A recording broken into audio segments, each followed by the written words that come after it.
Blog Talk Radio.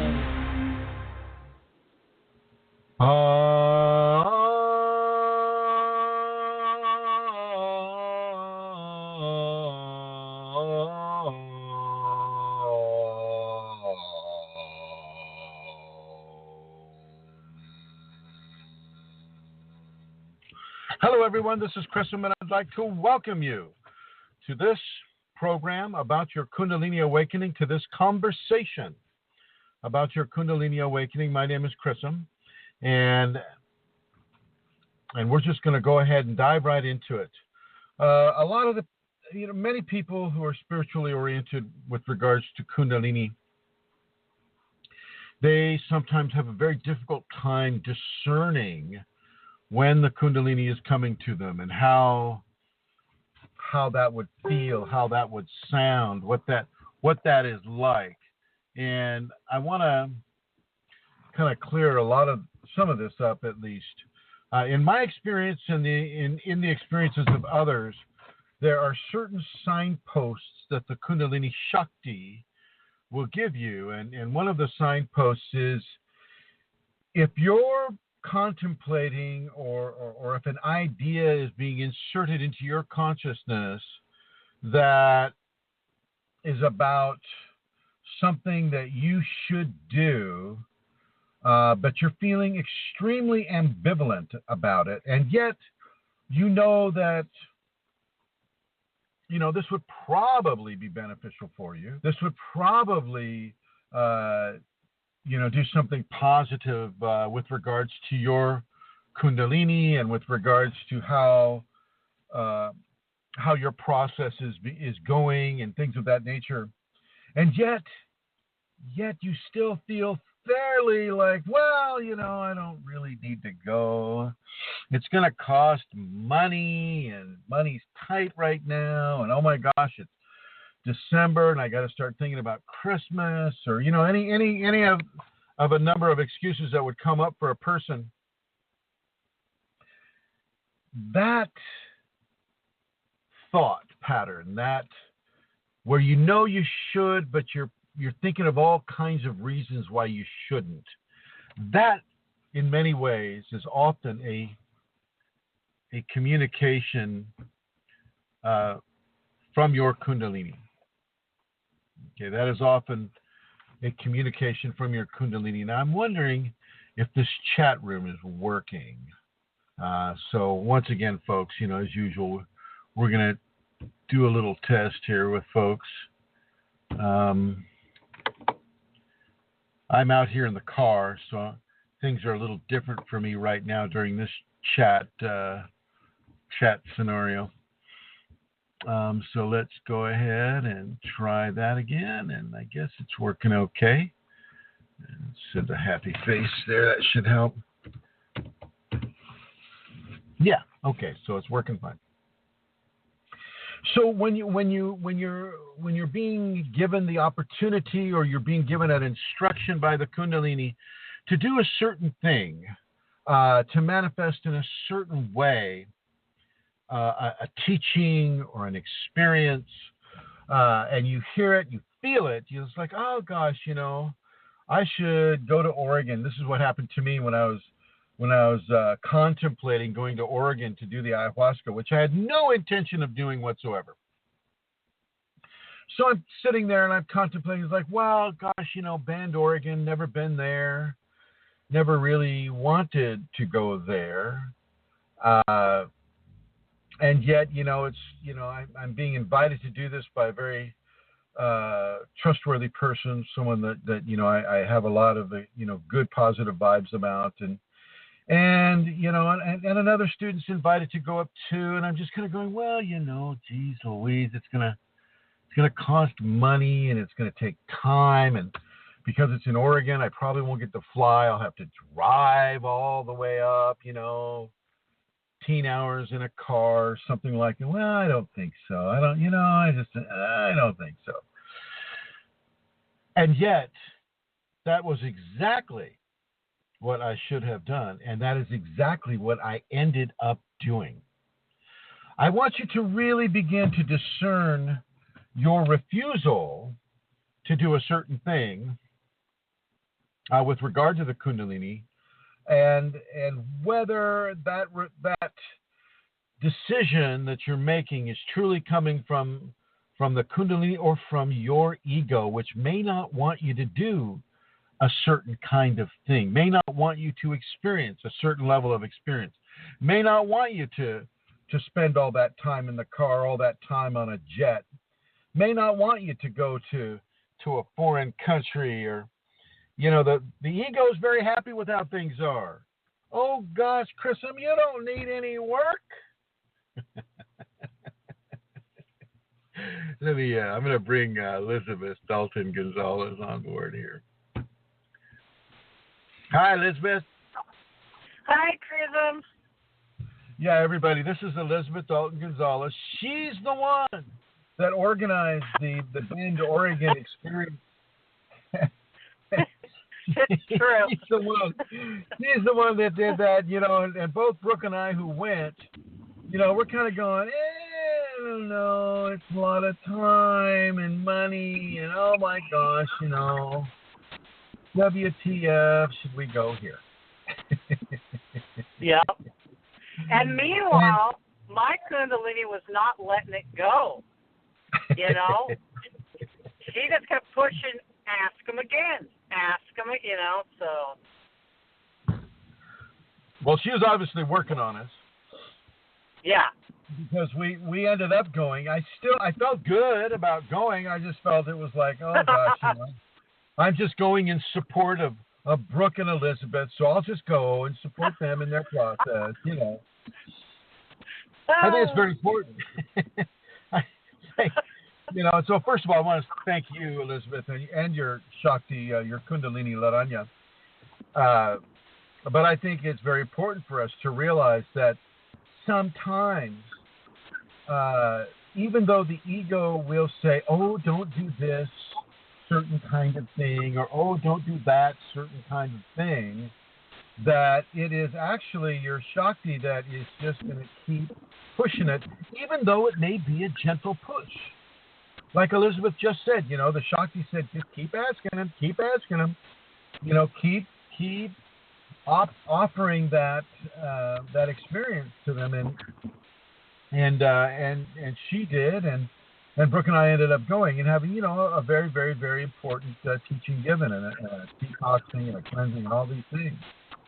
And I want people to understand that you don't necessarily want to take your ego as the final word, you know, inside of this type of a situation. You want to really consider. You can let the ego go, oh, no, it's too much money, it's too much time, and, you know, and we could be watching a movie right now, and we could be, you know, eating chocolate instead of, you know, sitting behind the wheel and driving, you know, so many hundreds of miles, you know, and doing everything it can do to take you away from its loss of control over the situation.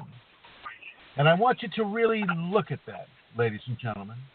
And I'm talking to all the callers we have here, and I'm talking with the people in the archives and the people, you know, if the chat room is working right, or that would be in the chat room, talking to everybody about this, because it's very important for you to understand that this kind of communication doesn't necessarily come as a lightning bolt out of the sky, although sometimes it does. How has your Shakti communicated with you, Elizabeth Dalton Gonzalez? Well, not like that. I mean, sometimes it's streaming when it's a download or something, but oftentimes, you know, like you said, she'll trick me into, because she knows me so well, she knows what I will and will not do, so she'll trick me.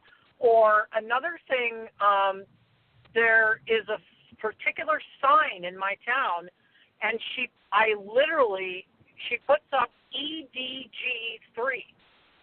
Literally the initials, my initials with the number 3 for Kundalini on this sign in my town. I don't know what it means. It's some kind of business loan. Irrelevant, because she puts messages up there for me. It's been cracking me up, but it's been happening since Peru. And I, of course, feel like I had trepidation about going to Peru. Like you said, too much money. I'm scared. I'm going alone. my ego's doing that sort of a thing where the Kundalini is like, no, you're going. And then literally every time I'd go by the sign, it would say, like, EDG3, ready to go? And then it would say stuff like, I was having like a problem where I was fighting with something over, fighting my Kundalini, resisting. I go by the other day and it says, who will win? EDG3? I'm like, gee, I wonder. I'll bet it won't be me. So was it doing that during Kundalini at the castle too? Had you noticed that yet then? No, that had not started. It started around the time when I was having trepidation about going to Peru. Should I do it? Should I not do it? Can I do it? La la la. That's when those messages started. But they have not stopped.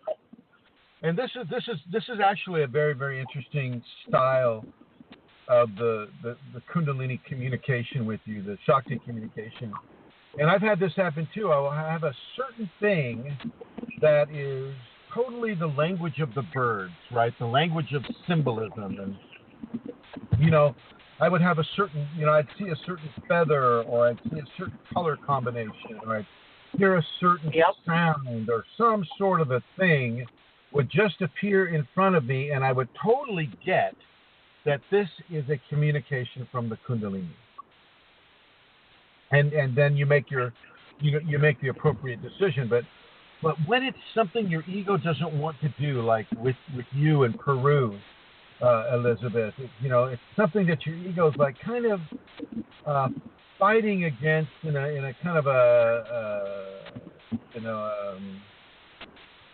a non-antagonistic way, but just saying, oh God, no, not enough money, not enough time, and I got to be a parent with my kid. I can't just like foist all the responsibilities on my spouse and go traipsing off to Peru or wherever just because and the Kundalini will just still keep working on you, keep working and working and working and working, and it should, and that is of course, how we are able to further ourselves in our process. And with this, it's like with Elizabeth, she's getting a sign. She's getting a bank sign that she can go by pretty much every day and kind of get an update. Kind of get an update how things are going. What is the Kundalini want? What's he saying to me? Blah blah blah. Right? Whereas Brooke and I, we're kind of sitting down here in California. We're kind of going, well, I don't know. So much gas, and God, can we take the pet dog with us? And God, God, I'm happy with my Kundalini just the way it is. And God, do I want to rock the boat? And all the excuses, right? And yet, when we went ahead and gave in to the instruction to go, and we packed our bags, we loaded up the car, and we headed north. First to 80 east, then to 505 north, then to Interstate 5 north, all the way up. Things went really well. We felt really free. We felt like we were really responding in a positive way. I mean, there was a lot of love. There was very little friction. I mean, things were going very, very well. And we're seeing new sights, new sounds, going past Mount Shasta and then going through the Oregon wilderness. And, it was a very nice journey out. And we responded, I think, positively, and we were given positive results because of that. And so once again, I want to thank you and Laranya, Elizabeth, for putting that together. Oh, you're welcome. Once again, I am being presented with a very, very similar scenario. Some of you may know, some of you may not know. Elizabeth, can I spill the beans about the Trinity? Yeah. Elizabeth, Brooke, and I, in conjunction with Kundalini, we have been instructed to form a healing trinity. And so we've been giving healings to different individuals, pretty much for the last, 2 months, you think? A month? Yeah. More than that.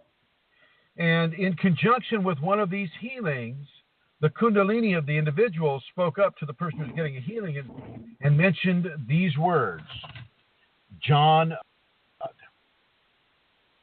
And it was a fairly clear instruction that person needed to go to John of God. And yet that person has a disability that kind of makes it very, very difficult for them to actually go to John of God. And I knew as soon as I heard it that I was being told to escort this person to John of God's in Brazil. And that is going to happen. I have learned from my experience with Elizabeth and Laranja that even though it's 1,000 hours on an airplane, which I don't like, even though I'm traveling actually broke with no money whatsoever because this person is buying the ticket and I have $300 to my name, so I can't spend that. I have to buy food. And even though I have all of this hardship stacked up against me, I know that I have to listen to this instruction, and I'm going to listen to the instruction, and I'm going to face those challenges that are being presented to me to go. Now I want to ask you, Elizabeth, have you been given a similar instruction to go? To John of God? Yes. No. Not yet. And I put it out there when you asked, I don't even remember if it was like a week ago, but I put it out there. I just said if I'm supposed to go, it'll happen. If not, it won't. So I put it out there. So I don't know. I haven't gotten any response since the who will win, but that was about another subject. And okay. The Kunalini won.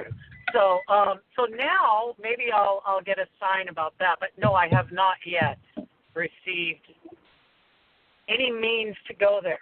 So. No, I understand. And I wouldn't be going if the individual wasn't paying that airfare either. I would not be going. Yeah. And I know if I'm supposed to go, it'll show up. All of a sudden something will happen like it did with Peru, and it'll be very obvious. And so that's why it's not very obvious. So at this point. At this point.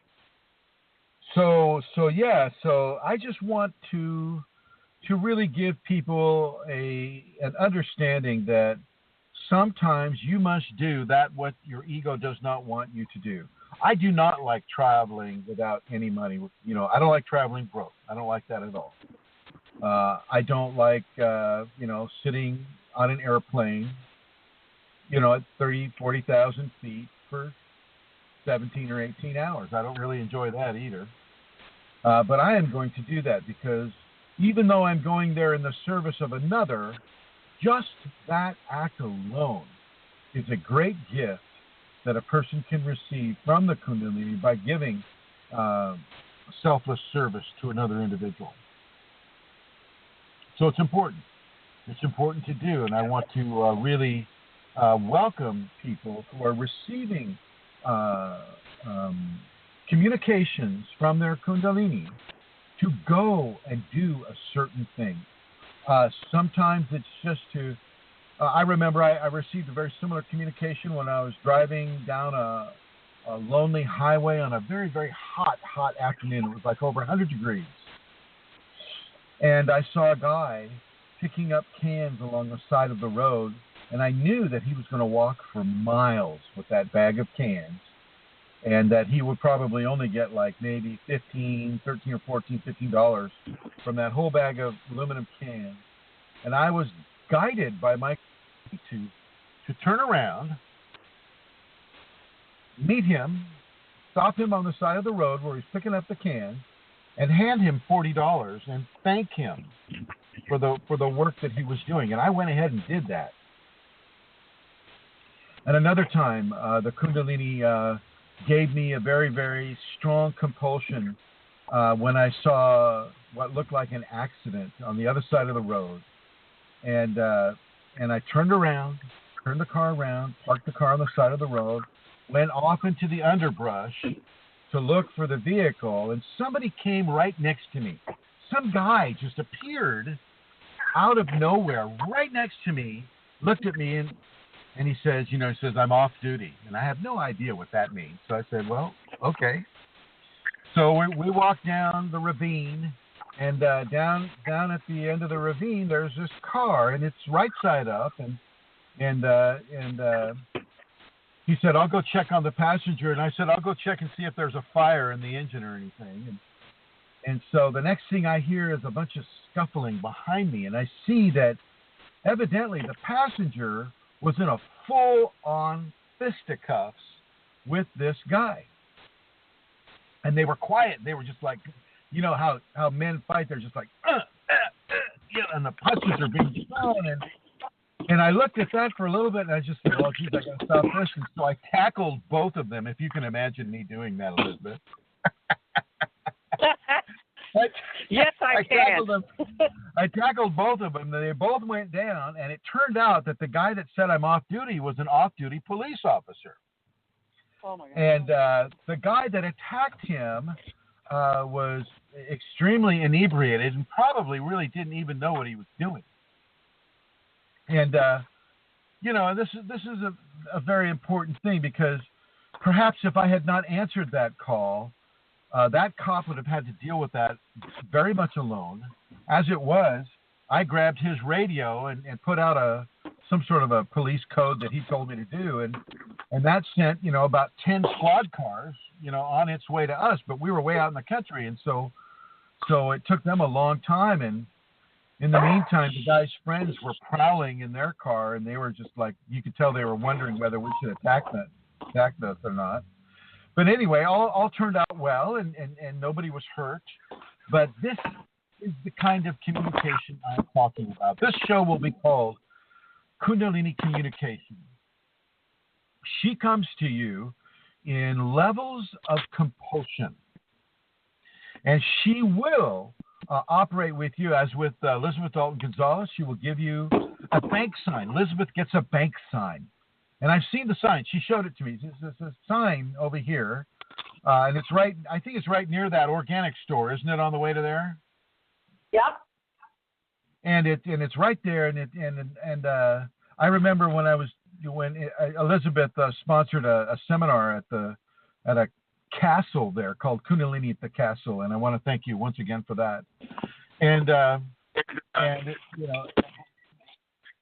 it was just amazing. That whole town, that whole area is amazing. Very clean. I like the level of cleanliness with the water. But anyway, so I just want to say thank you, Elizabeth, and thank you for attention to your Shakti and continuing to invite us to Bend, Oregon, where some very good things happened. You're welcome. Now, let me ask you, does Ladanya have anything that she would like to add to this conversation? Ooh. I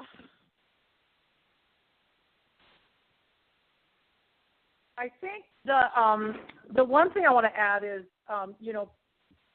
particular to the person's equation, I think it can be similar to I may just be the way that you learn. Some people are visual, some people, are kinesthetic, some people.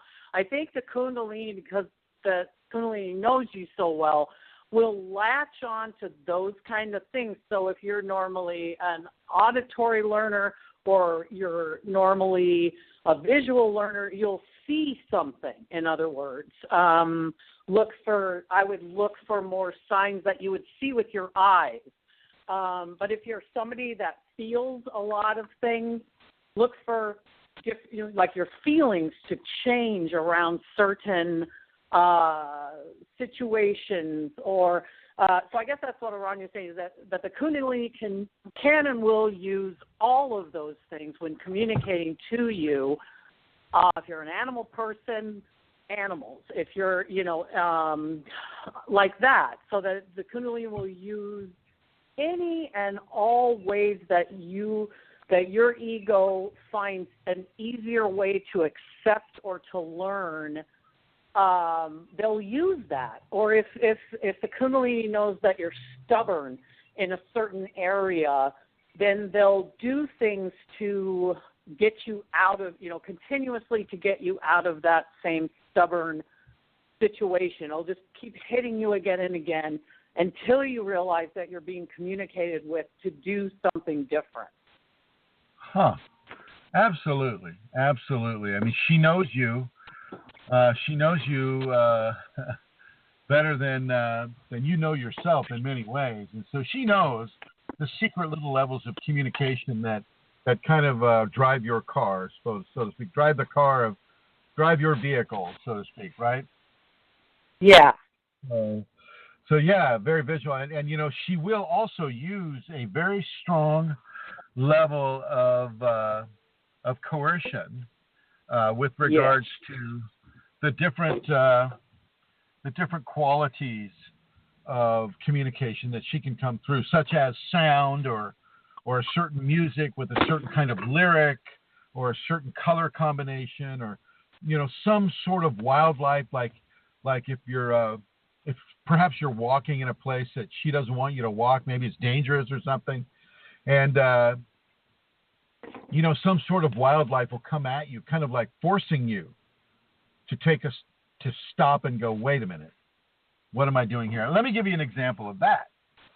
My Kundalini communicated to me once when I was surfing off of the coast of Santa Barbara, California, and the waves weren't that good that day. I was just like hanging out on the surfboard, just kind of waiting for a good wave to come off. It was off a place called Devereaux Point in Southern California. And all of a sudden, I got a very, very, very bad feeling.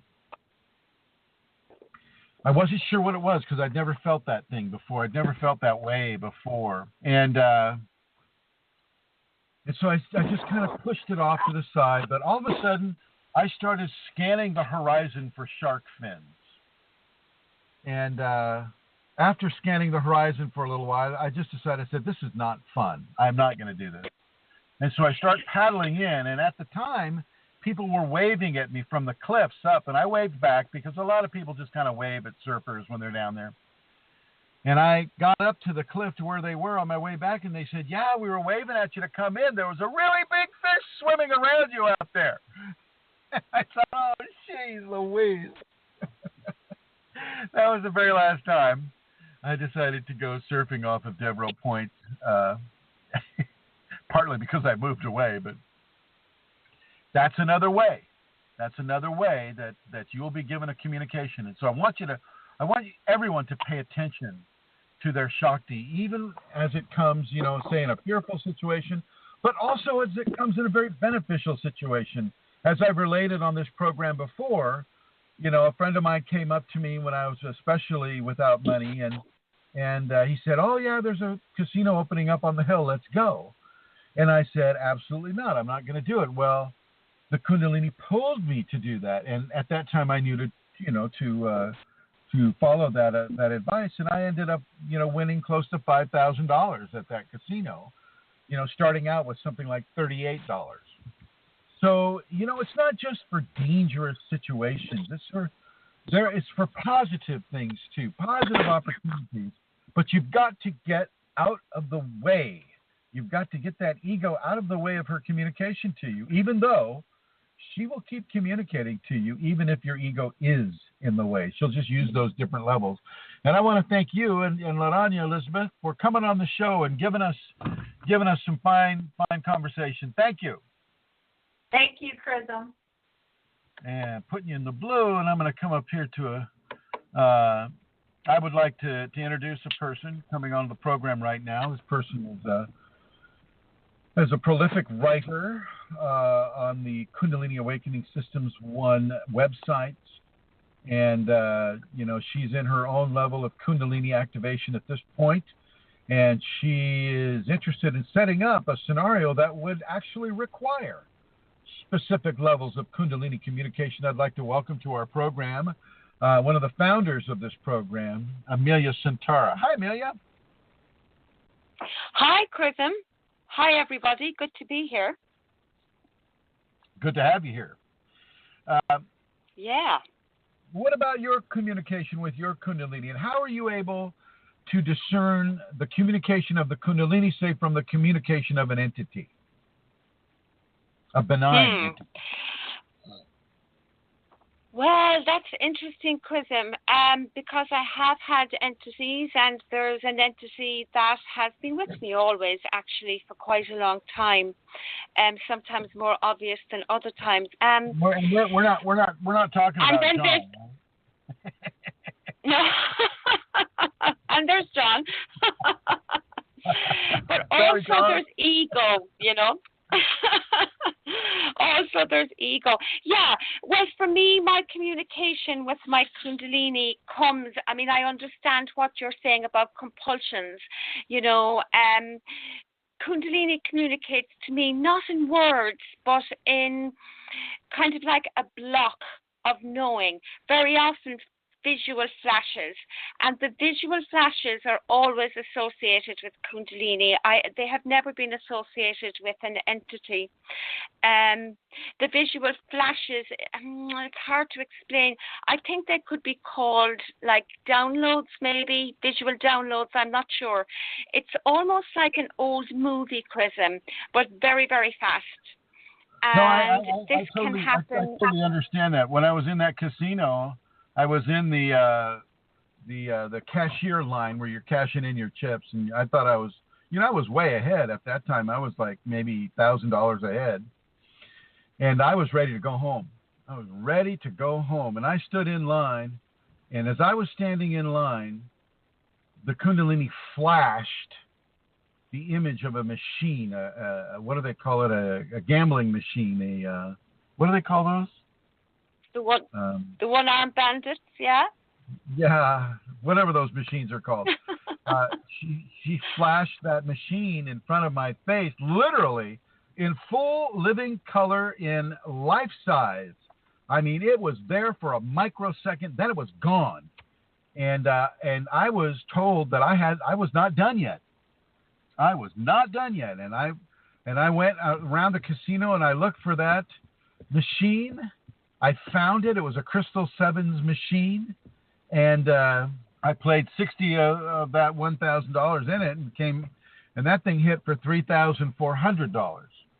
And then the very next thing, as I was walking back with all that money, she stopped me in front of another machine, which hit for $1,100. And so, let me tell you, the Kundalini, she can communicate to you very specific information in very specific ways, but it's up to you to be open to that communication. Do you agree, Amelia? I do agree, and I feel I wouldn't always have been. So, like, I can take lots of, like, if I was to take the time I went to Kerry, you know, this happened, but I found it difficult to I was in denial, so I fought with what was being given to me, those visions, those, you know, and say, oh, that's ridiculous. My kids are happy in school, you know, and I would go on with my day, and then I would be hit with it again, or I would be given dreams, I would be given knowings, I would feel discomfort, which was coming from my ego. You know, it wouldn't be as instant as you experienced, Chrism, because I wouldn't have been as open to listening at that time, you know. Right. So it would take a while. Uncomfortable. It's the discomfort that the ego is going to cling to the discomfort, and the discomfort. Exactly. Like when I was contemplating going to Bend, Oregon, you know, I was thinking of all the negatives. Yes. Oh, it's too much time, too much money, too much gas. You know, it just sounds like it's similar with you. Yes, absolutely. I mean, and it's been like that. It would be like that. I could think of lots of other scenarios, Chrism, where it would be like that, and where you've got to stop and then choose to listen. I mean, you were speaking that time about the accident. Yeah, that's very important. You just touched on a very, very important subject that I wanted to cover next, and that's you've got to actually stop and listen. And this goes to relationship as well. If you're a person that's been looking for love and yet, you know, all you have time for really is work, and you have certain standards because people have used you before in the past, or things of that nature, and you're looking for a relationship, but you have to stop and listen, communicate, and open yourself to the possibilities. You can't just put a wishogram out and say, oh, I want somebody to fall in love with me, blah blah blah, but I'm not willing to change anything. I'm not willing to go out and listen and feel what the Kundalini's telling me. I just want it on my terms and only on my terms. So help me God. Thank you. Right? Absolutely. Absolutely, Chrism. That ties in with what I think what you were just about to say too. Well, it ties in with this. For me, there's a level of compulsion that can be given as well, that forces me sometimes to stop. It's a hard one to explain. I can remember you reminded me of one that happened to me one time. I was driving along in the car. I was in a real rush. I was trying to get somewhere. I was under pressure, blah, blah, blah, blah. Traffic wasn't good. I was coming up to the roundabout at Wilton near Tesco, which you would know. And I suddenly got this compulsion to go around the roundabout and turn back. I didn't get that wasn't a clear visual flash, but the compulsion comes into me that way. I saw the roundabout, I saw myself turning the car going back, and I went, no, I'm not. I'm under blah, blah, blah. And as I headed into the roundabout to go straight through, the compulsion got stronger. Now, at that point is the point of stopping and choosing to listen, and I did that day. And I turned the car around the roundabout, and I went back the road that I had come. And there was a girl, a young woman in her early 20s, and she was after falling, and she was on the footpath. And so I pulled up the car, blah, blah, blah, spoke to her, helped her into the car, drove her home. There was a lot of things happened. But that was a direct communication from the Kundalini. Absolutely. Yeah, nice. Which is Nicely very done. clear. Yeah. Nicely done. And this is exactly how it can come. And now that is the more of the compulsory model where Yeah. I've experienced that as well. And it's, for me, it comes, she goes straight to the heart, and she begins to pull me from the heart. I literally feel like a force around my chest, inside my chest and around, pulling me in a certain direction and giving me a very clear compulsion that I have to do it. She's pulled me off the freeway, or what you guys call the motorway, and as I'm driving 65 miles an hour, which for you guys is like 110 kilometers per hour. And I know that because I'm sitting in my car right now looking at the speedometer.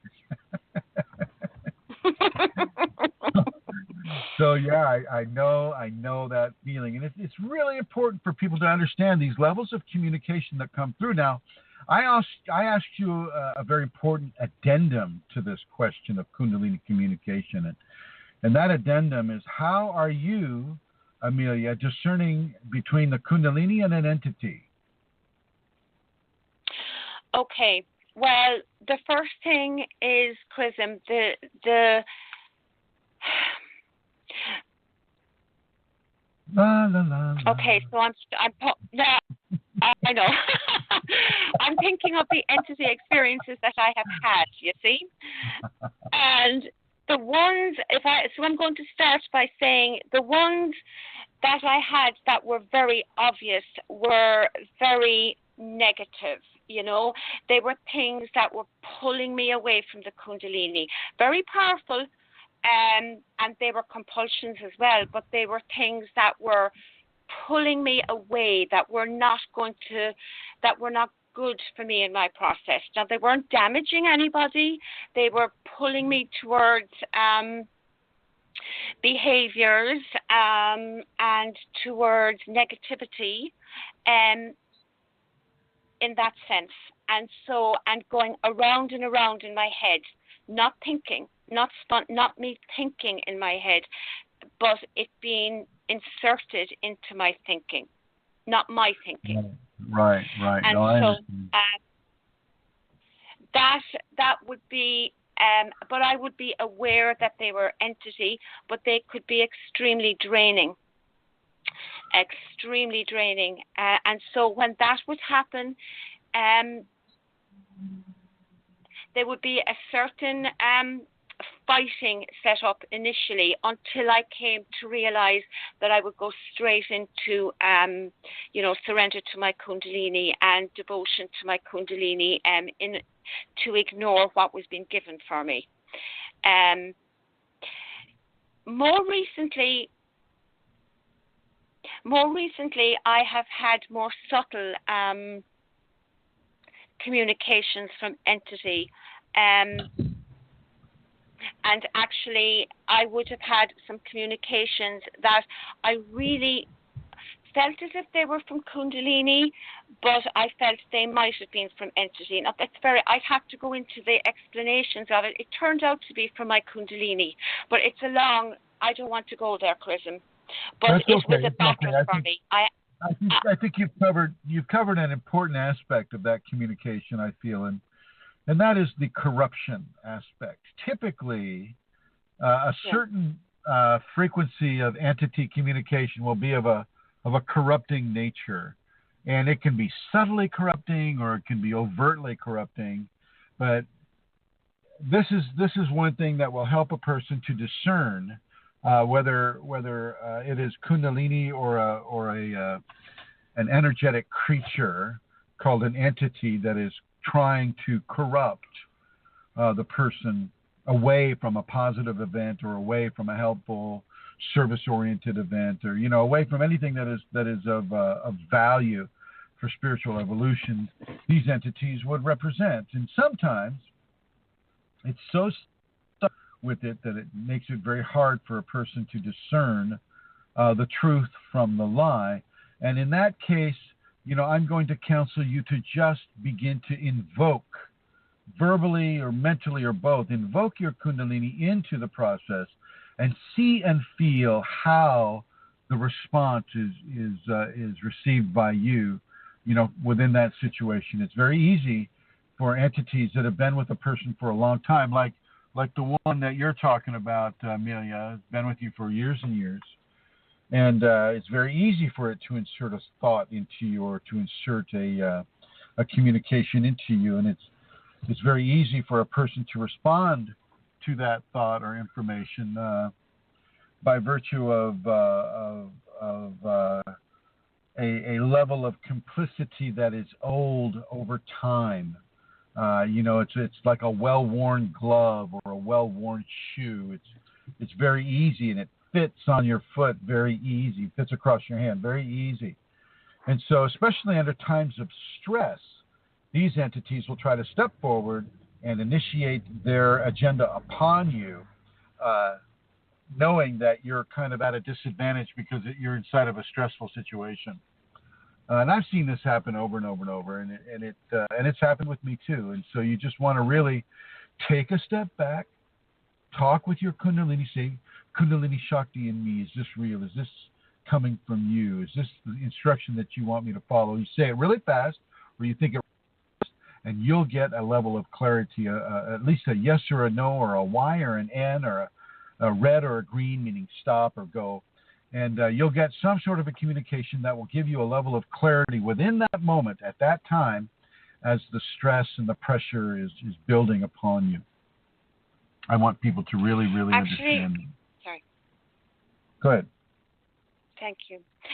I'll just touch on something, Chrism, recently that happened for me as well. Kundalini changed an instruction that I had been, I'm calling it an instruction, that I had been doing, and it felt like a corruption. It felt like it couldn't possibly be Kundalini. It couldn't be Kundalini because it was going against what Kundalini would have been giving me to do in this regard up until that point. And it really felt wrong, It felt as if it couldn't be. And yes, I kept getting that it was Kundalini, that it was my Kundalini, and I would get clarity that was Kundalini, as clear as day, and then we'll say it would go on to the next day, and I would feel it couldn't have been Kundalini. It was extremely difficult for me because, and it has happened with regard to sort of two things in my life. Kundalini has done a complete 180 degrees on something, or 360, whatever and now and it has come, the instruction is something else, and it is not, this particular one isn't entity, it was Kundalini. And Kundalini does, Chrism, change. It's slightly connected, in my experience, it's slightly connected to, slightly, it's not the same, but it's something like, when you're being given to do something that isn't, culturally or socially acceptable, and you think, what? There was an element of that about it too. It was a testing. It was a lot of things, and that had me spinning for a long, long time. How did you resolve it? With great difficulty, really, because it seemed to be. It took me a while to resolve it, but it's resolved, Chrism. It's resolved. Well, good. Yeah. But I suppose I'm just, that has been the most, that has been a really difficult thing, and to come to see that Kundalini can actually completely change from what was once given to something new, something the complete opposite, Anyway. Well, yeah, that's true. I think for a time we are tested in many ways. If say a great negativity is being you're being directed towards a great negativity, and that direction towards you observing or becoming a part of a great negativity, or having a mindset or a thought pattern about a great negativity occurs, and you can look at that at how are you being tested. How tolerant are you? How forgiving are you? How magnanimous are you? How compassionate, caring, and considerate are you about whatever the given situation is? And then as you begin to get molded towards a specific level of response, well then, boom, it turns 180 degrees, your test is finished, and resolution has been found. And so it's a great opportunity for people to understand that you're constantly in a level of testing with Kundalini. Every thought you have, every emotion that you have is weighed, and it is looked at, and it is considered, and it is, it's very much like Santa Claus. He knows when you're sleeping, knows when you're awake, knows when you've been good or bad, so be good for goodness sake. Constantly tested. That's it, Chrism. It never stops. It doesn't stop. And she will create the opportunity for you to go back into really hurtful patterns of expression by creating a level of imbalance within your life or with a loved one. Creating a level of, issues of trust between you and a loved one, and oh gosh, so all of a sudden, here's that whole test. All of a sudden, the person is questioning the integrity of the loved one, or questioning the competence of a fellow worker, or questioning, such areas. And when in fact, their competency may indeed be challenging, or they may be involved in a scenario that is challenging your trust of them. But the fact of the matter is you're the one with the Kundalini. Nothing that is happening in your life is being given to you accidentally, and you are the one that is being tested in your response and in the way you form your response. What thoughts are you having as you form this response? What emotional strivings are you going through as you begin to motivate towards a certain kind of thinking or a certain kinds of feeling? What is behind that motivation? And so we're in a constant level of testing with the Kundalini, and this is why mindfulness is so very important. It's a big deal, and it's constantly happening. You're never off the hook with the Kundalini. Never. You're never given a break. You're never given a time off. There is no union 15-minute smoke break. They're constantly on the line with it. And you've got I know. You got to stay on your toes.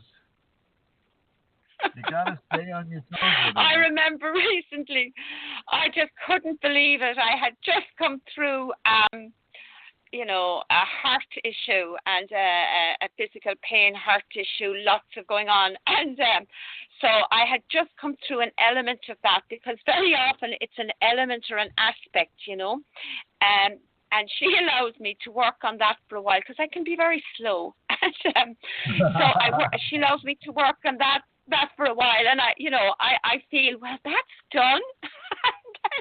Within a day, I suddenly, bam, I couldn't believe it. That there was no let up. We were straight back into, and it can be really intense, and it can be beyond, and it can cause what happened just before that to be lost. Does that make sense? Lost to the lost to the memory, not really lost, but lost to the memory, because you're so involved in what's happening next. Wow. Oh, yeah, absolutely. Absolutely, yeah. It can be lost to the memory. Matter of fact, a lot of the lessons will be lost to the memory, especially some of the really harsh ones, the death of a loved one, the death of a pet or something like that. And you'll have to move through the emotionalism of the whole deal. And yet you don't need to remember the severity of the emotional upset. You don't need to re-explore it or revisit it over and over and over again. Unless you're karmically bound into that type of response.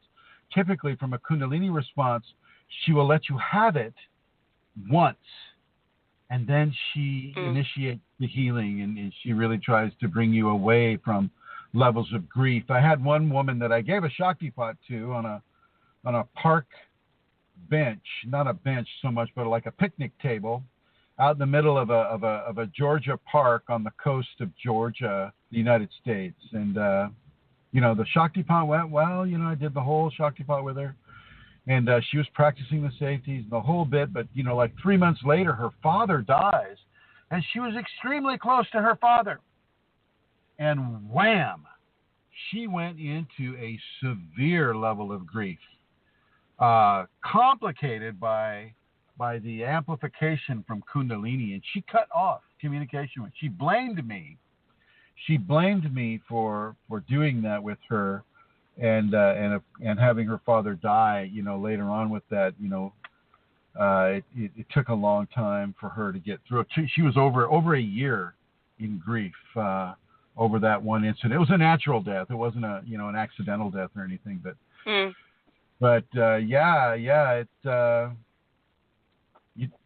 Actually, something that's happened to me recently twice, Chrism, and if I can just bring it up, it's a question maybe, I'm not sure, but it's just an experience where suddenly my father is alive and relatively well. He's 88, but he's well, He's not unwell, or he's not dying or anything like that. He drives his car. He's fine.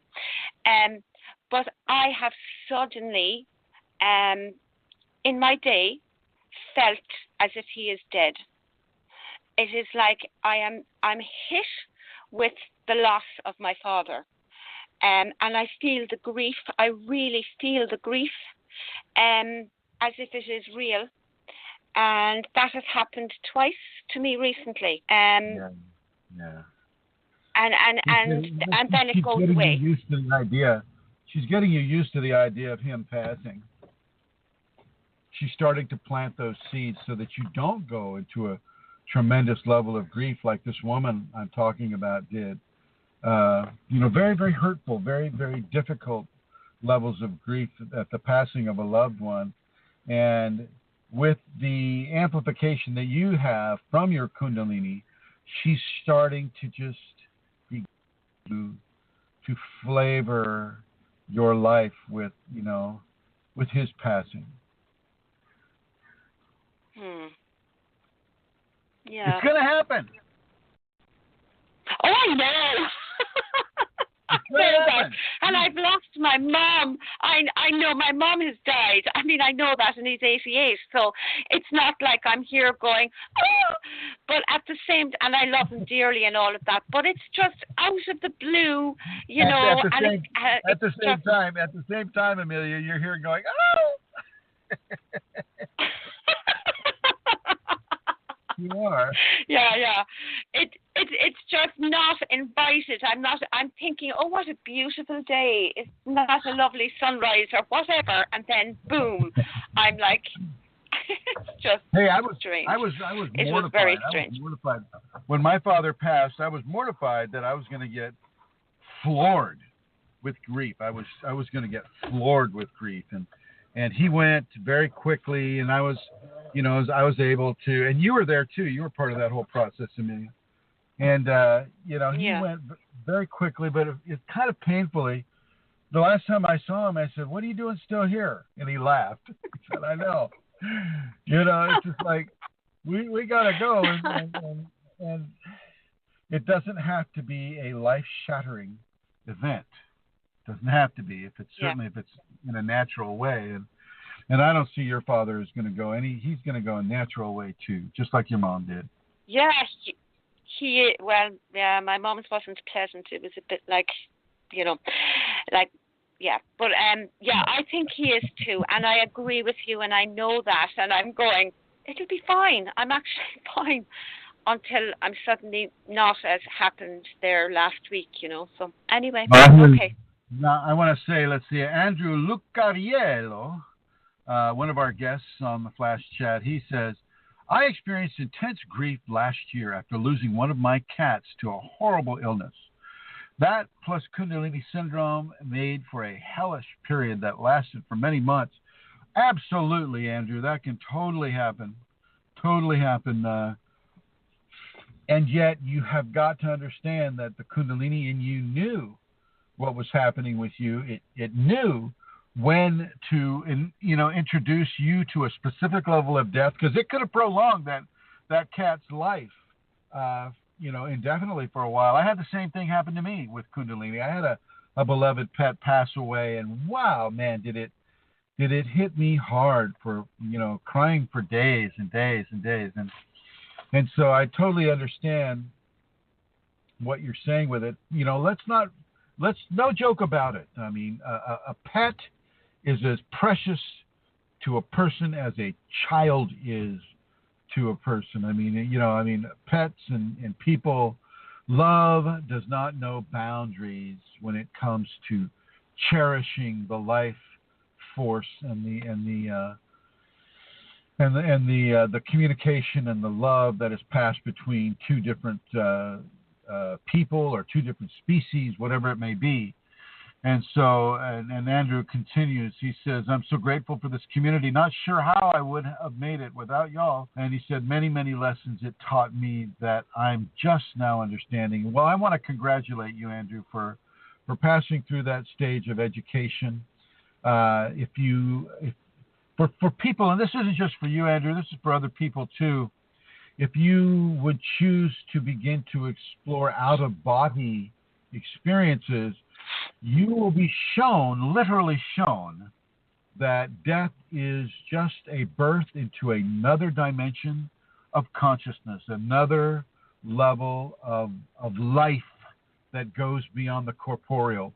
We never truly die. Our consciousness does not die. It's just that we take off the shoe or the glove of this body, and we move into our next expression, which may be to put on a different pair of shoes or a different pair of gloves as well. So congratulations to you, Andrew, through this as effectively as you have, and for beginning to process and to understand some of the teachings that your Kundalini's been giving you. Nice going, Andrew. Nice going. And do you have anything to add to that, Santara? No, I don't, Chrism. Thank you. All right. And I'm going to put you in the blue here, and you're most welcome, Andrew. Most welcome. I'm going to come up to Rosemary here. Yeah, I think I am here. It's just kind of weird. Oh, here we go.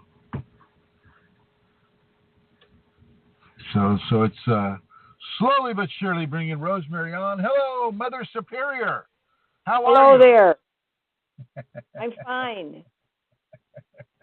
Blessings to you, Your Holiness. Thank you. I am blessed to be in your community, Father Superior. We're blessed to have you. I only say that to Rosemary, ladies and gentlemen, because she is, in point of fact, Rosemary is a Mother Superior of the Catholic Order of some kind of, not the chocolate nuns, not the Carmelite nuns, but what nuns were they? Well, they were Sisters of the Divine Redeemer. I wasn't that. You make it sound like I was the top lady. Like there are a number of them in Europe and so on. I was a local, what was called the local superior for a couple of years. It was a very good experience. Really good experience. Well, yeah, absolutely. But were you leaning more towards the chocolate or the vanilla? Oh. Kidding. You don't have to answer that. In all respect, and kindness and consideration, I'm just kidding with you. Yeah. No. So tell me what level of communication you've been experiencing with your Kundalini, with everything that you've been doing, with setting up these seminars in the state of Minnesota, and setting up these speaking engagements and setting up articles, and how is the Kundalini communicating with you, Rosemary? Well, I was chuckling as soon as you said this because I was out today at the exercising during that piece for today, and I was coming by where I come, and the communication, which I take it to be, and I don't mostly know what it means or why, but it was turn left there and go into that store. And it was a thought, and I said, no, I don't need to. I'm going to go shopping tomorrow. I don't need anything today. But I got to the corner, and I turned around, and I went in, and I made it be pleasant. I have no idea if I learned or what I was supposed to do, but I did that. And it happens a lot. I'm trying to think. I have swung the car around. It's more things like that. And the other day, I've been trained by our beloved teacher here about the people on the corners and in need, and I keep money, a designated amount, to give them. And I was approaching this, and I had done this. I thought my bills were all gone, and I said, oh my goodness, what am I going to do? And I just said, nope. And so I gave this person a $10 bill because I wasn't prepared for less. And but what I did was, I've done that corner. I go down and around because I'm not ready, and all my chattering to myself to come in line to do that. So those things, I don't think they're dramatic. There are times when it happens like that, going out to do the posting. One of them is somebody, we had two people in the seminar from this, and I may have shared this before. Joey and I, she was driving and we were coming, and I said, oh, this German restaurant, I haven't been there in 30 years. Oh, let's next corner, let's go in, and I'll go in and post. I had no idea. They had two amazing boards right in their entryway to this high-level restaurant, and I said, oh, great. So I put stuff there a couple times, and again, we had two people come from that posting. And you attribute that to the Kundalini communicating to you to go in there, right? Yes, absolutely. Oh, absolutely. Very nice. Very nice. And I'm going to go right over here. Speaking of Joey, I'm going to bring over. Hi, Joey. How are you? Well, I'm good. I had an interesting experience. Pardon? I'm sorry. Go ahead. Say again. I had an interesting experience today. I had a very busy day. I volunteered from 9 to 12, but at 8 o'clock this morning I got a call from a friend, and she said, I'm in terrible pain, and can you help? And I said, well, what's wrong? And she said, my back is just killing me. And I do deep muscle therapy. So I said, well, I've got a really tight day, but I'm free from 10 until 3. I have a dental appointment at 3 to get a tooth pulled. And so I left at 12, got out to her place at 1. She's way over in the other side of the Twin Cities. And we worked for an hour, and I could have worked longer, but I said, I'll come back Saturday, finish this up. And she was she was sore from what I had done, but she was not feeling the pain that she had felt, and I was grateful for that, of course. But we felt there was more work to do. But anyway, I had a niggling sense that I should check my calendar and see what time that appointment was. And I left Carol's at 2, got to the appointment at 3 o'clock, and she said, "Where have you been?" The appointment was 2 o'clock, and I'm so glad I didn't know. It would have been difficult to drive out in the dark tonight with a sore tooth. Oh yeah. Well, yeah, that's a very good, and that's, when you have that, like you said, that niggling thought to just, maybe I ought to check this calendar, and see what can be done. Nice going, Joey. Nice going to respond to that. And this is what I'm talking about. These are these forms of communication that are not so abrupt and not so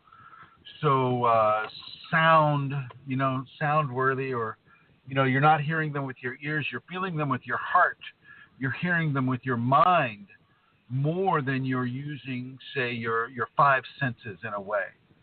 And I want to honor you for that and for helping that person as you did. And I know for a fact that you do deep tissue. You got the hands of steel, Joey. You got the hands of steel. Thank you, my dear, for coming on the program. Thank you very much. Oh, thank you. And so there you have it. There you have it, ladies and gentlemen. Joey, feeling that call, feeling that need to check that calendar, see if that can come through, even though she's got a busy calendar. The Kundalini knows what your calendar is. She knows what you've got planned for the day. She's following you. And just the way she follows Rosemary, too, when Rosemary's setting these things up. How has that been going, Rosemary? How are we looking in the Twin Cities? Well, you and I and Katie and Joey haven't set a date for the next seminar or the next event. What we continue to do, though, is meet. It's not everybody that's been in the seminar, but we do have a community meeting every once a month, and that's coming up January 2nd, Monday. And we have now in the Edge magazine, we are posted in the business section as community, and there's also in this December issue spiritual communities, they call it, and I sent in our information, and so those are actually, the others are what would be called churches, I guess, or formal structures, but we're beginning to be seen in that way, which I was happy to see that. Well, so I want to thank you. I want to thank you for that, and I want to thank you and Joey both for going out and bringing this level of information to the Twin Cities in the state of Minnesota. Thank you, Rosemary. And Katie. And Katie, and Kent and everybody.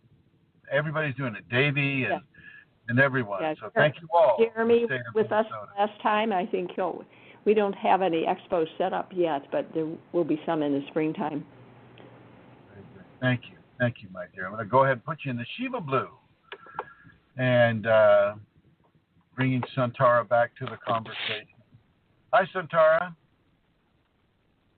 Hi, Chrism.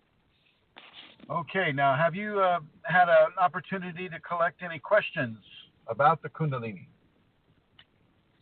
Yes, I have some questions here. First of all, before you start, wait, can you hear the car running? No, I cannot. I heard you moving the car during Rosemary's or doing something, but no, I hear nothing. I had to start it up because my battery was running out, so I'm charging the battery now. No, Kristen. Go ahead. Just if people, if anybody is hearing something that's disruptive, let them write it in the chat room as well. I'll go ahead and I will go ahead and ask the question. Okay. Can the Kundalini awakened being get entities from the other party? Repeat the question. Sorry, Chrism, let me ask that again. There were two parts to the question. The first part was, what happens when a Kundalini awakened being has sex with one who is not? Can the other one be affected? So we're talking about beings that are connected, like Kundalini awakened beings, like beans, the magical fruit. Yeah. Sorry. You haven't. That was very. I haven't heard you use that right. I haven't heard that right in a long time. Kundalini awakened lima beans. Yeah. Persons. Let's call them persons. Yeah. Yeah, that can happen. That can definitely happen. People can be affected. You got to remember that you're not accidentally with whatever partner you're with.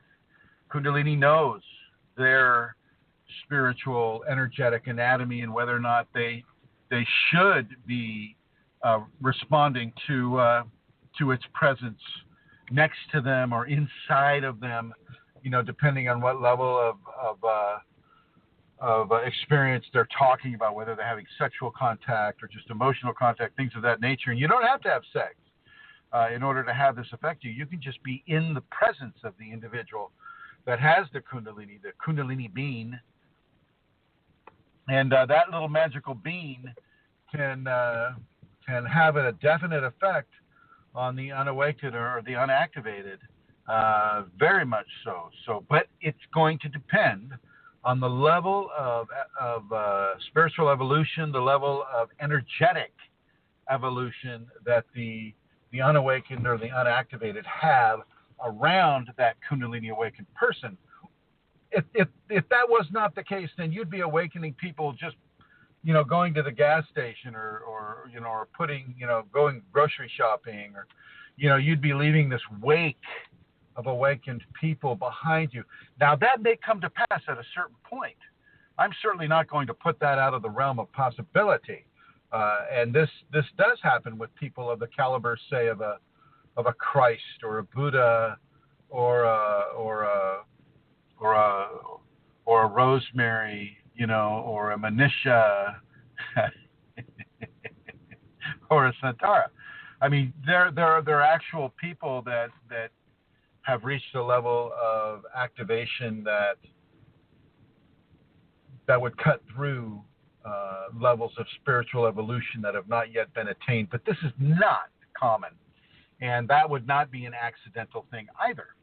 The force within that Christ or that Buddha would know that the people that they are walking past have achieved a certain level of information that they can handle, they can metabolize this level of information.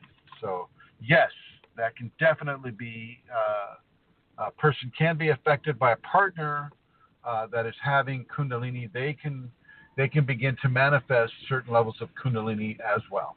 Over. And the second part then was, what about getting an entity from that other person? That can also occur. You bet. And it stands to reason because, I mean, if a person is not being if a person is not being energetically hygienic with their energetic anatomy, if they're, if they're going into a bar and drinking, or they're like having a hard time settling with their Kundalini, and they're let's just say they're in the resistance stage of their Kundalini. Well, then, they'll go to that bar, they'll collect a bunch of entities, and they'll come back and they'll be, say they're going to be intimate with their partner who is also being affected by the Kundalini. Well, that partner can receive an entity for sure. Over. Okay, so if we take it out of the context of a bar, and if we put it in the context of two people, we'll say being intimate or having sex, one is Kundalini awakened, the other is not, but has an entity. Can the Kundalini person become infected? Yes. Yes. In that, yes. Okay. They can jump right in. Thank. Because let me tell you, just because they think they have one, where there's one, there can be 1,000 floating around, waiting for a handle, waiting for an attachment that will, give them the ability to begin to infect that individual. They're about corruption for the most part. So that's the job they've been given. The job is to corrupt a Kundalini equation, and if that person is activating due to the interaction with an awakened individual, then an equation is being started, and because it's being started, then it's opening that new individual to Kundalini to a level of corruption. It's not easy all the time. Manisha's typing. But go ahead. We'll see what Manisha has to say. Shall I wait? No. Go ahead. Okay. The next question, Chrism. Okay. The next question is long-winded, so I'm just going to ask you. It was about Taoist microcosmic orb. Wait. This is what Manisha said. Manisha says, I am going to Berlin tomorrow into the blue. Have an appointment with ayahuasca and still do not know where to meet up. Trusting that it will happen, that a male will return to me. I just have to go to Berlin. Somehow Shakti wants it. Well, you go, girl. You go. You surrender to that compulsion. You trust and you breathe. You trust and you breathe. And you surrender to that compulsion. And if it doesn't happen, well, then maybe it was just a test for you to surrender to the compulsion. Yeah. Okay. That happens too. That happens as well. So congratulations, Manisha. You enjoyed that ayahuasca. Make sure that you totally surrender to your Kundalini. And we'll be anxious to see whether that clarity comes to you with regards to the meat and how the experience went with you. Go ahead, Amelia. Sorry for interrupting. No, not at all. I think that's an important thing, Chrism. Following the compulsion, it might not mean that the compulsion might happen. The test could easily be, not speaking specifically about Manisha now, but in my own life as well, sometimes it can be about following the compulsion and surrendering to that from the Kundalini. That just is huge too.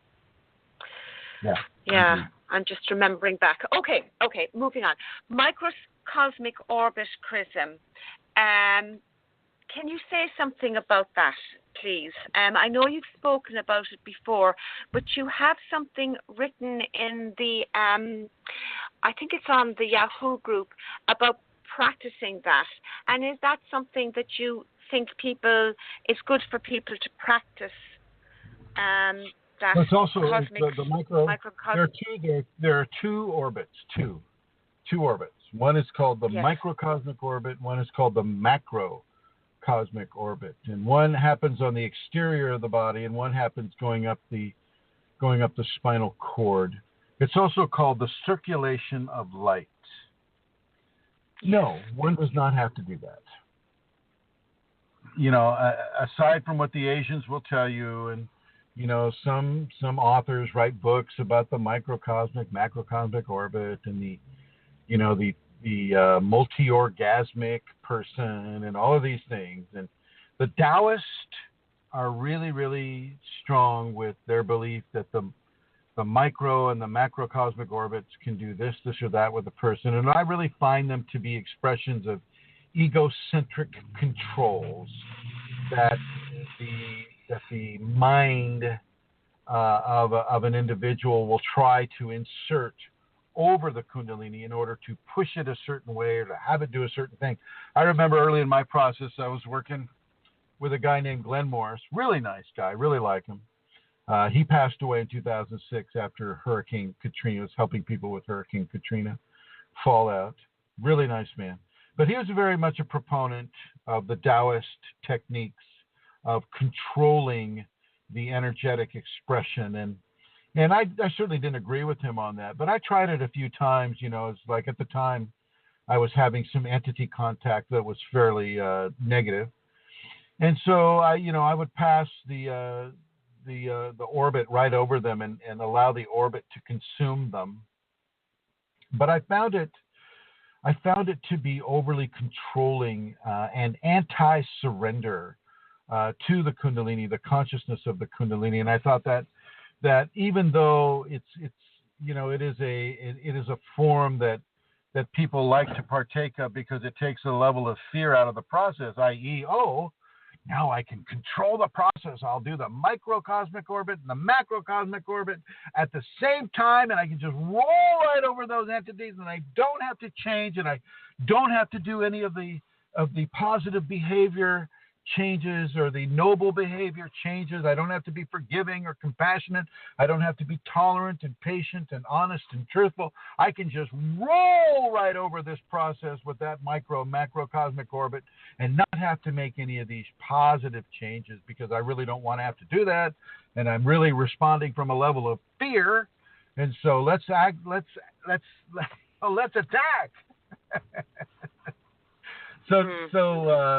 No, I don't suggest people do that. I don't suggest people do it because I don't want them responding to fear. I don't want them responding to panic.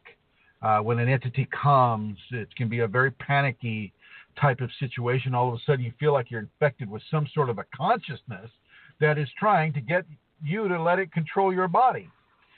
Now, let's be clear about what the macro and macrocosmic orbit is. The microcosmic orbit is a ball of light that you visualize going up the inside of your spinal cord.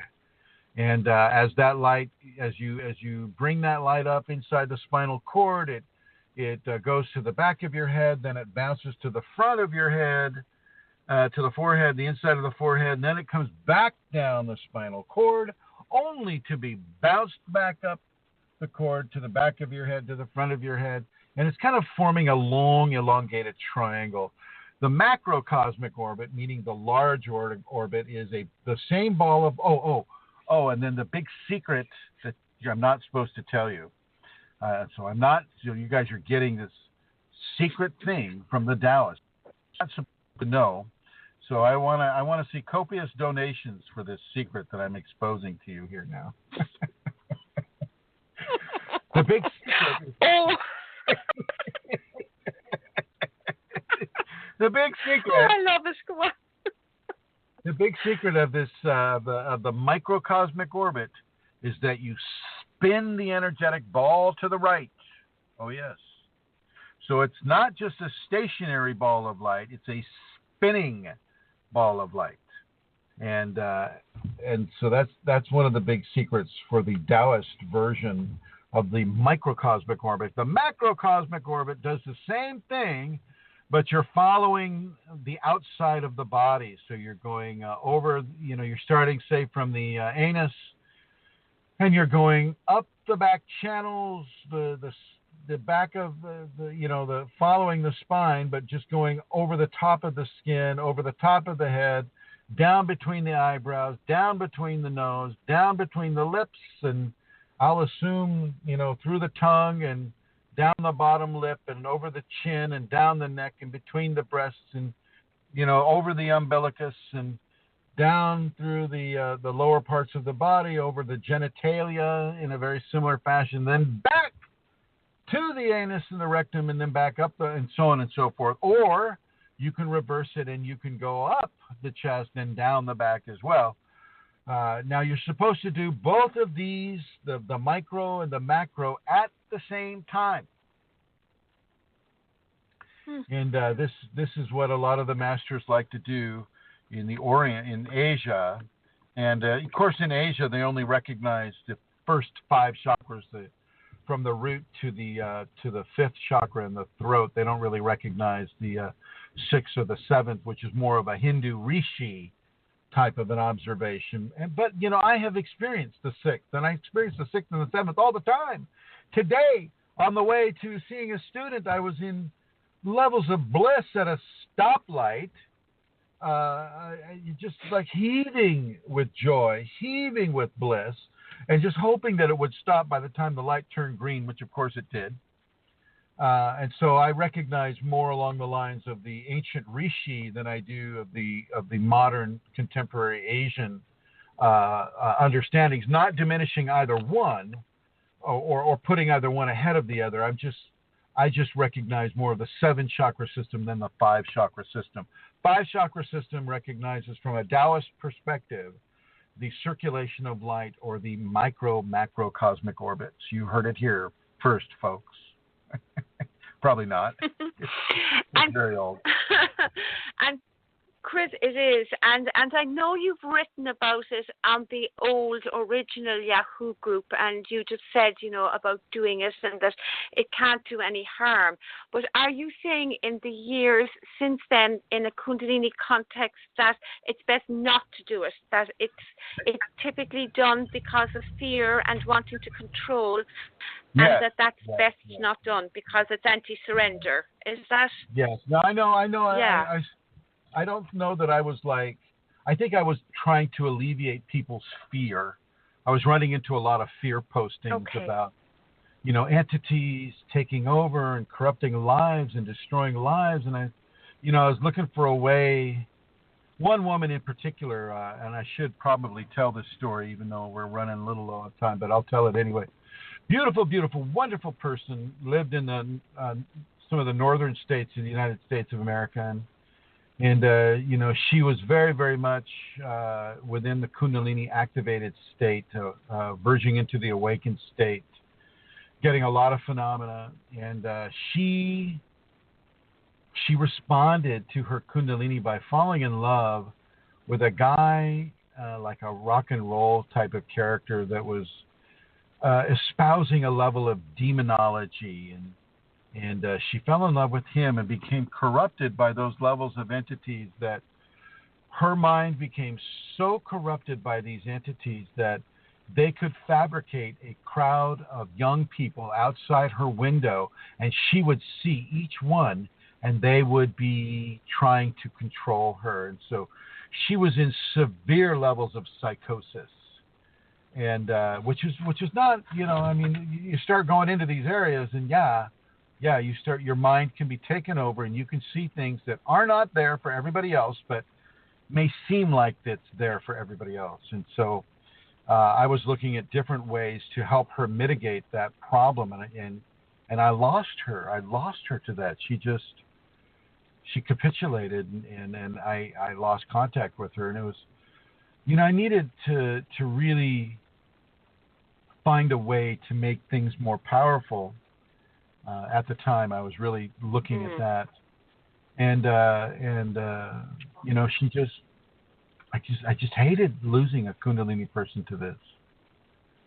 Still don't like it at all. And so I really, really push out the idea: do not go into satanic practices, do not go into demonology practices, do not get tied up into this level of evil versus good. Just do the good and just ignore the evil, because the evil's always going to be there. You just need to ignore it as much as you can and focus yourself on love, on giving blessings, on giving healings, on being there, being supportive, being helpful, being happy. Not necessarily for the pleasure of the ego, but for the comfort and the care and the kindness that you can give into this population.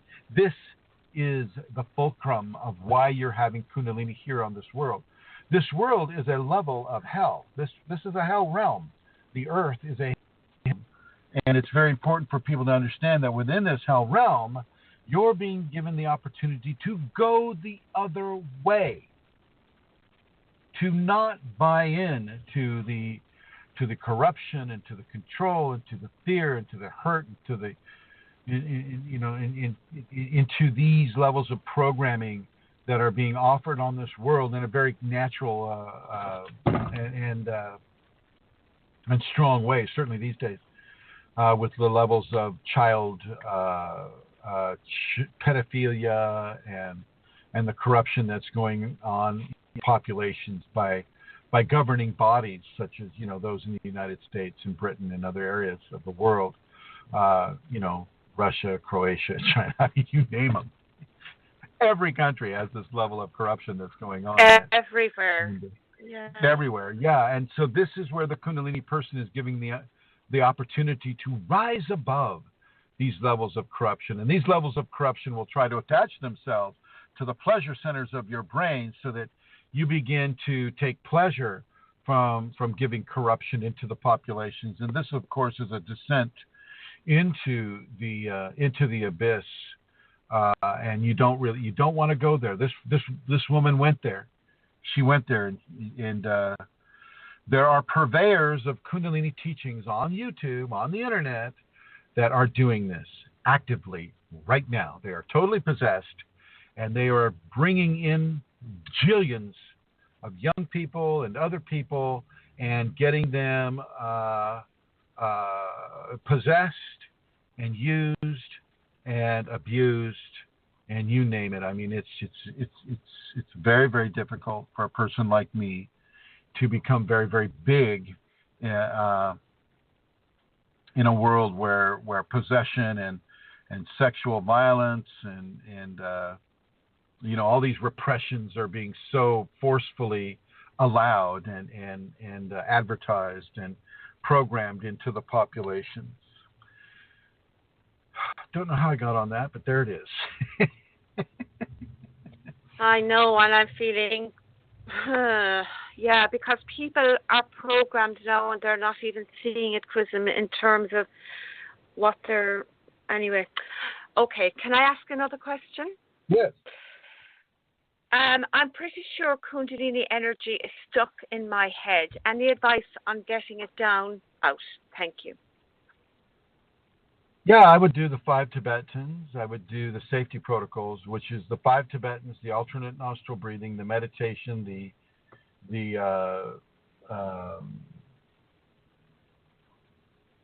I would do devotion as well, and try to pull that down by doing devotion from the heart. I would do the safety protocols, definitely, and I would definitely put some emphasis on the first Tibetan, which would be spinning to the right 21 times with your arms stretched out on either side of you, and spinning slowly, but spinning inexorably to the right, clockwise. Forget about what you're hearing over the web. Just go to my YouTube channel, Chrism.Kunalini, and search for Tibetans, and that practice will come up, and it'll show you each of the positions, each Tibetan to do. And if you go to the very first video I put out was the practice to do right after you do the 5 Tibetans, and this will give that person the ability to allow some energy to unstick and to get more of not an apana flow, which is a downward flow, as well as a shakti flow, which is an upward flow. Over. Next question: is sleep paralysis related to meditation? It can be. It can be. If you go deeply into your meditation enough, then you may begin to invoke an out-of-body experience, which is the outcome of sleep paralysis. If you're able to just give in to the paralysis, you're not dying, you're not dead, you're not having any kind of a fearful experience except to your ego. This is a thing that goes through when they go to sleep. It's a very natural thing the body, begins to go to sleep. It's called mind awake, body asleep. So your mind is awake, your body's asleep, and it feels like it's paralyzed. And from there, it's a very, very short ticket to having an out-of-body experience, which are very beneficial. You can learn a lot of things. You've got to go into it without fear, because the fear will just slam you right back into your body. And so do your very best to have those sleep paralysis events, because they are leading you towards an out-of-body experience. And once you find yourself floating above your body and you just kind of stretch out, and what you can do is once you're floating above your body, you realize you're having an out-of-body experience. Then you just say, you ask for help. You say, please help me, my Kundalini. Or you could even say, please help me, my teacher, if you have a teacher. Or you could say, please help me, God. And there will be personalities, I should say. There will be levels of consciousness that will reach down. Sometimes they're just hands. The hands will take you, and they will take you to a place where you can begin to learn and experience about what an out-of-body experience is all about, and what you can receive, what you can do, what you can't do, these types of things. And they're very, very, very enlightening, positive experiences. I've had many out-of-body experiences on purpose. And so I just want you to understand that this is a good thing. It's not a bad thing. And don't ever let anybody tell you that, you won't make it back in, because you'll always make it back in. You're always etherically connected to your body. I have felt the cord with my hands. I know it's a fact. And it's not just a fact for me, it's a fact for humanity. Over. To continue that a little, Chrism, when you're out... I'm so absolutist, huh? This is my absolutist day. Okay. Well, just to ask you then, when you're having an out-of-body experience, do you still practice noble behaviors in that realm or in that place? Yes, indeed. And it takes you a long ways, too. It takes you a long ways in those. If you're able to do the Kundalini safeties in the out-of-body state, wow, that really, really, really takes you far. Now, you don't necessarily need to do the 5 Tibetans in the out-of-body state, although you could. You could. No. I know you laugh, but you could do it. It's just like dream yoga. When you're doing dream yoga, you're actually doing the asanas in the out-of-body state. Well, the 5 Tibetans are just vertical yoga of a Tibetan nature. And so you could definitely do it. Yeah. It's definitely a possibility. I suppose I think it's wonderful. Yeah, I suppose I laughed because I was thinking, really, how much time? I certainly practice the safeties, Chrism, I do, and it makes a big difference there. Me? I do the 5 Tibetans every day. Did you do it this morning? But in the astral, no, not in the astral. Yes, did you do it in the physical? In the morning and at night. Yes. In the physical, I'm talking about. Yeah, not the astral. I've never done them there. Did you do the alternate nostril breathing and all that too? Yeah, every day. It's part of my practice. Awesome. Yeah, so that's what made me smile. I never thought of going, whoa, I'm going to do them in the astral. I'd never even crossed my mind.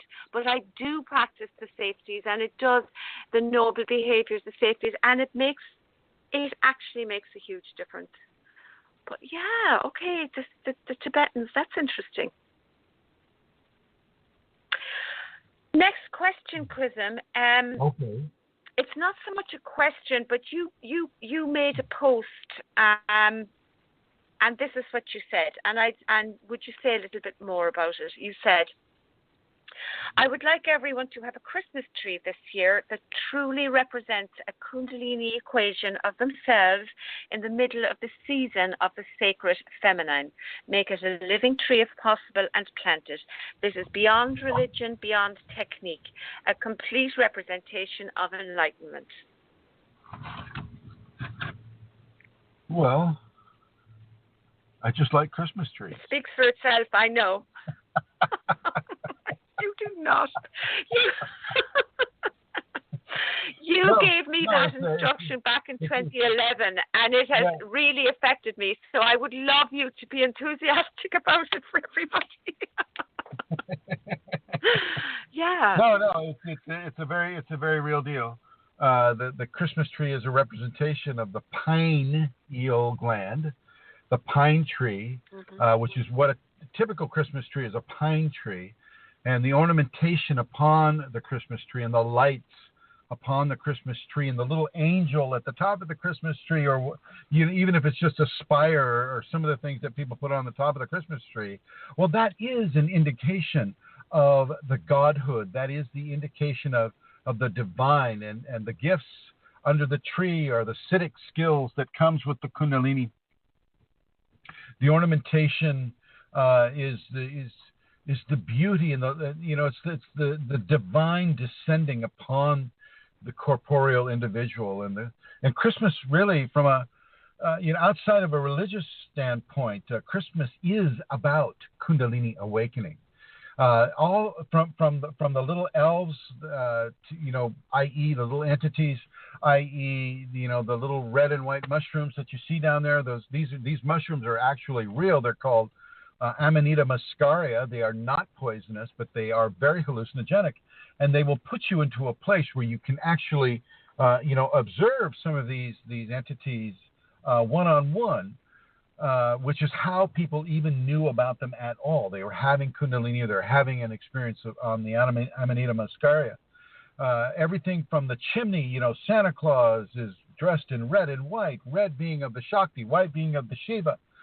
Going down the chimney is your spine. You notice he's going down the chimney, and Shakti, the fire at the base of the, at the base of the spine, which would be the holy fire in the fireplace. This is where they meet, and Shiva comes down and he places the gifts under the tree which is the human, the gifts which are the siddhic skills, and it's a very, very, very clear indication of Kundalini awakening if you know the meanings of the symbols, and if you can see that as basically a simulacrum of a human body with the pineal gland at the top and the energetics at the seventh chakra coming forward and spewing out beautiful levels of light, and the ornamentation along the spine of the chakras and the micro chakras and the gifts that come out of the spine by virtue of the Shakti and the Shiva joined. I mean, Christmas is literally about Kundalini. It should be called Kundalini Mas more than Christmas. The Christ part is just the religious part coming in. This should literally be Shakti Mas. I think we should rename it Shakti Mas. Shakti Mas. Yeah, thank you, Chrism. It's wonderful because back you did when we had moved, one of our house moves when I went to Kerry, you explained that to me and invited me to, or instructed me actually to get, when I was decorating the tree, to actually choose things that were relevant, and I've done that every year, and it has been a lovely way as well with the kids in the house, and it's very special for me at Christmas time now, the Kundalini tree. And I think it would really be helpful to Kundalini awakened people to start having a physical representation that doesn't involve the religions of Hinduism or Christianity or Buddhism or Zoroastrianism or shamanism, any of that stuff, but just having a symbol of the Kundalini, which is indeed the Christmas tree. The Christmas tree. And let's not forget the stockings. Let's not forget the stockings hung on either side of the chimney, because the first red triangle of a Kundalini activations is the soles of both feet extending up to the perineum, or the first chakra, the last three vertebrae in the tailbone. That is the first red triangle, and typically those socks are red. I know that my Christmas stockings were red. Okay? And my mother, actually one of my aunts sent us little ornaments for our tree that had little elves inside them, and it's just this is the Kundalini. This is the awakening, and I suggest that every person that is even interested in the minutest way of having Kundalini get a Christmas tree, ornament it, put gifts under it, light it up, put an angel or a spire or a star at the top of that tree, and look at themselves as they look at that tree. Mm-hmm. And when you go shopping or just out and about, you'll find if you are open to that, you will start to see things that are just so incredibly perfect to put on the tree. They'll just jump out at you, it'll just happen that way. Yeah, it's wonderful. I have another question, Chrism. I think we have time. Okay. It says, Chrism, can you please explain more about pineal gland? It has sections of consciousness, as some say, caves. If yes, would you be able to explain, please? Does that make any sense to you? It makes none to me. Just like the pine cone, which is what the pineal gland, is symbolic of. If you look between the petals of the pine cone, there are crevices there, and when those crevices open up, the seeds come out. Well, when the crevices of the pineal gland open up, certain levels of seeds come out, and that seed is a representation of like say DMT would be a seed that the pineal gland produces. Any of the hormones that the pineal gland produces can be seen as a seed or an emanation from the internal areas of the pineal gland, which is about the size of a pea. But it has those qualities. It has those areas of production and gifting and enlightenment. When the pineal gland is infused by the Kundalini, that is when the person has begun their actual level of enlightenment. It is in, as in I-N, light, L-I-G-H-T, and then space, N-I-N, and M-E-A-N-T, meant, because it's meant to be. We're all meant to have this. Over. Have we time for another one, Chrism? I think so. I'm going to have to start up the car. Hang on. Okay. Make sure I'm all plugged in here. Yes, there we go. Go ahead. Okay. So why did Ramakrishna Paramahansa suffer from throat cancer? He merged and had visions of Goddess, Kali, Madonna, Jesus, prophets, etc. Was it due to past life karma? No. It was part of what he needed to stay. Another story of Ramakrishna is that a student comes up to Sri Ramakrishna, a very important guy, right? Indian saint, and he says, "Well, Ramakrishna, if you're so holy, come you eat chocolates every day? How is that holy?" And Ramakrishna comes up to him and says, "That is one of the ways that I'm able to stay here." 3 days later, he died. Okay. With Ramakrishna, he also had to have a level of a dis-ease that would keep him here. Pain has a way of grounding us. Pain can be very, very grounding and ungrounding at the same time. And for Ramakrishna, it was a way for him to stay in the body, to stay focused, and to stay active with his students. But it was also at the same time giving him an opportunity to leave when his time teaching was done. Over. Thank you, Chrism. And I'd like to take the opportunity now to give people the website they can go to if you would like to make a donation.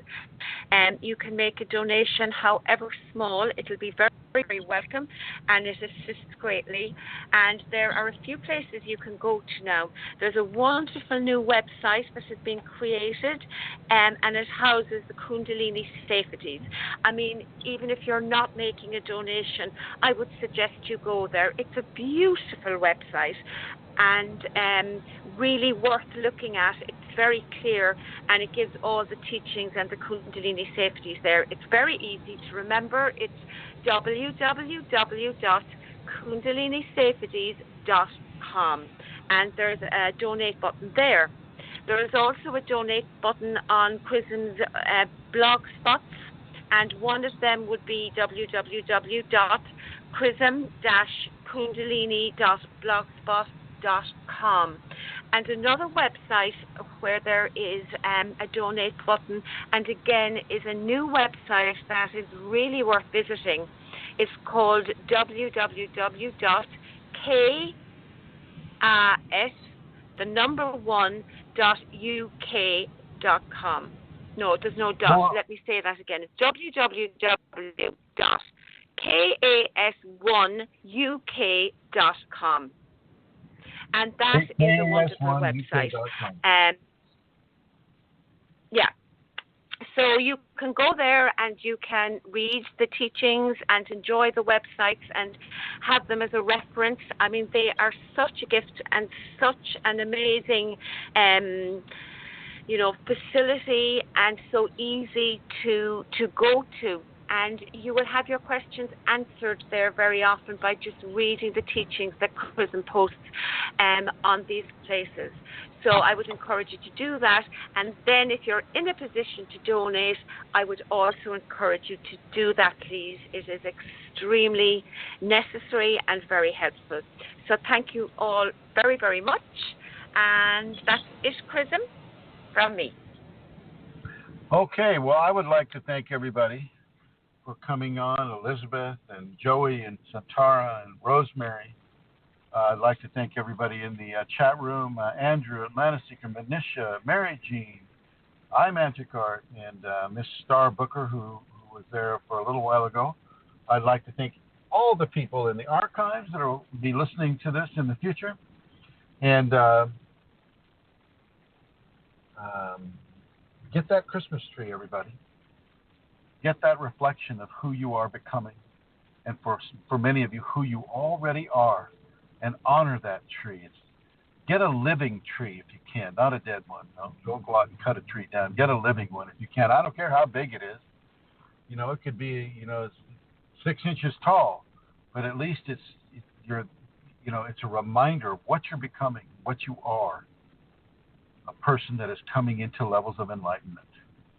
And so, I will go ahead and I have a question. Yes, go ahead. Okay, so in that context, Chrism, if you cannot get a living tree, which is better, to get a false tree rather than kill a tree? Yes. If you cannot get a living tree. Yes. Yeah. Get a fake tree. A fake Leave tree. the trees alive. We need more trees. Okay. Thank you so much, Chrism. You're very welcome. Thank you, Santar, and thank you, everybody who's coming. And I'm going to go ahead and end the show the way I began it. Sort of, kind of the way I began it. Do a straight up here. Here we go.